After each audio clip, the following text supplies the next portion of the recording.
morning, everyone. My name is Asher Hanley, and I'm joining my dad this morning with THG News Today. It is Monday, November 6th, and the news is powered by Carl & Sons on St. Martin. We will be right back. Carl & Sons have been serving the people of St. Martin for over 40 years, and the food and service get better and better.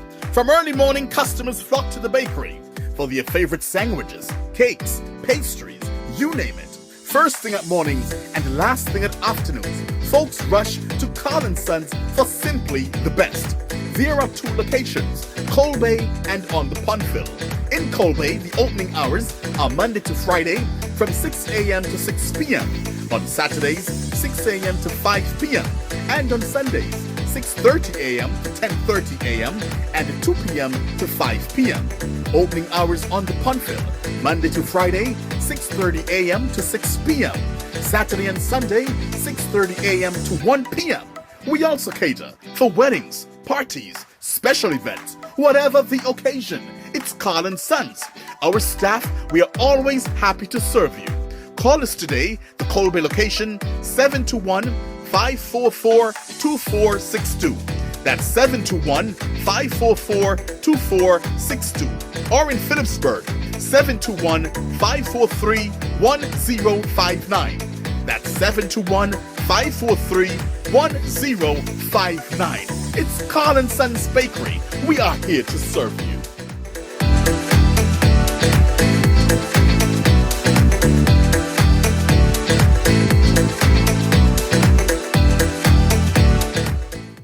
And we are back. And starting with news from St. Kitts, on October 31st, 2023, at approximately 6 p.m., the Royal St. Christopher and Nevis Police Force was officially informed of a possible security breach at the Sadler Secondary School. According to the report received, some students had allegedly observed what appeared to be a firearm in the storeroom at the school earlier that day. A subsequent search of the storeroom by the school security officer yielded no results. Fully acknowledging the serious nature of the report, police officers went to the school the following day and they supervised a customary entry security screening of students at the start of the school day. On November 2nd, 2023, the school compound and its perimeter were thoroughly searched in a joint investigative effort between the police and the Customs K-9 unit.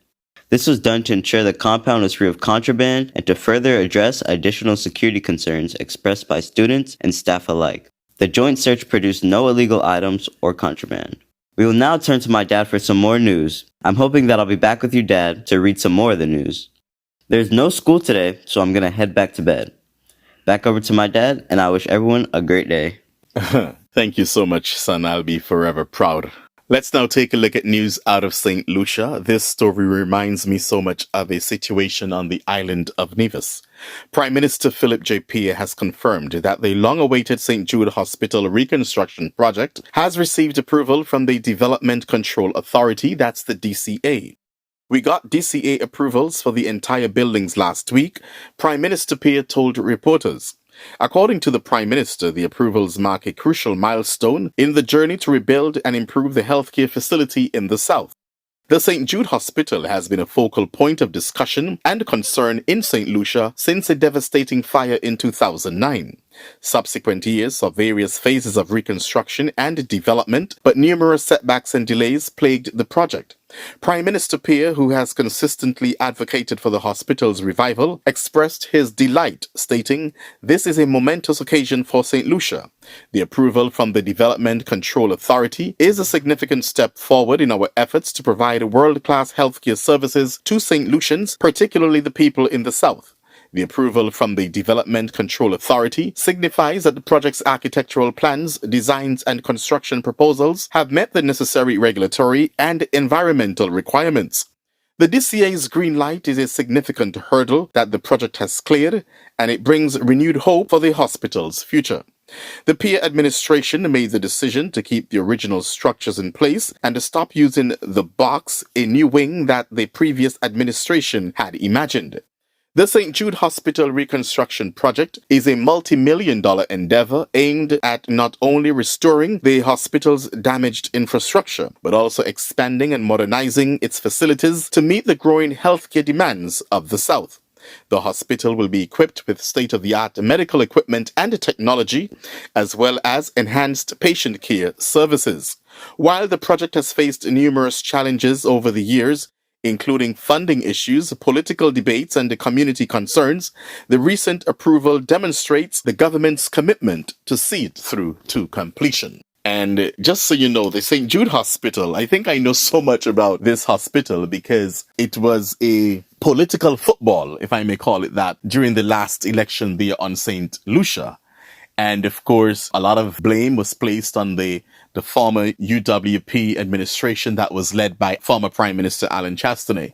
So that got them out of office. That was one of the main campaign issues on the trail and booted that administration. We have reported here on THG News today, and of course, Nivisions have been talking about the Alexandra Hospital and the expansion of the wing. These two hospitals, St. Jude Hospital and this one, they have the similarities, but we'll see what happens there. But of course, we wish both the St. Jude Hospital and the Alexandra Hospital on Nevis all the best because, of course, healthcare is just of utmost priority, right? The health of a nation is the wealth of a nation. That's what they say, right? And finally, in our news, visitor arrivals to the Bahamas surpassed 7.2 million at the end of September. Deputy Prime Minister Chester Cooper announced in Parliament, noting that the country has matched its record 2019 performance and is on pace to welcome more than 8 million visitors this year. During his contribution to the debate on the speech from the throne resolution, Cooper, the minister with responsibility for tourism and aviation and investments, stated, "I am thrilled to announce that as of the end of September this year, we surpassed 7.2 million tourist arrivals. That number might sound familiar because we received just over 7.2 million visitors in the entire 2019, which was a record." Cooper stated that for the remainder of the year, the country will be setting a new benchmark for tourism arrivals. In the first 9 months of this year, we did what was done in all of 2019. There were 7.2 arrivals by air and sea from January through the end of September 2023. The breakdown is that 1,332,752 came by air and 5,876,413 came by sea, as total arrivals are outpacing 2019 by 33%.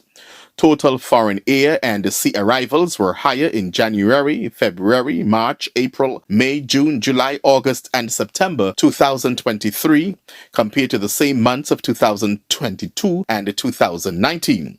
In September year-to-date 2023, foreign air and sea arrivals increased by 50.4% compared to the same period of 2022, said Cooper. He further noted that cruise arrivals from the beginning of the year through September are up 60% over the corresponding period in 2022 and 45% ahead of 2019. Foreign air arrivals, which represent stopover visitors, are up 20% over the same period in 2022 and through September and are right at the total number of stopover visitors for 2019. Hotel occupancy is up over 2019, with average daily room rates and room revenue significantly ahead of that year. We also continue to see gains in the overall spending of tourists on the shore. The destination's biggest market for visitors remains the United States of America, representing 90% of overall visitor arrivals, followed by Canada and the United Kingdom. The Latin America market is increasing in its steady return to pre-pandemic stopover levels, as is traffic from the rest of the Caribbean, said Cooper.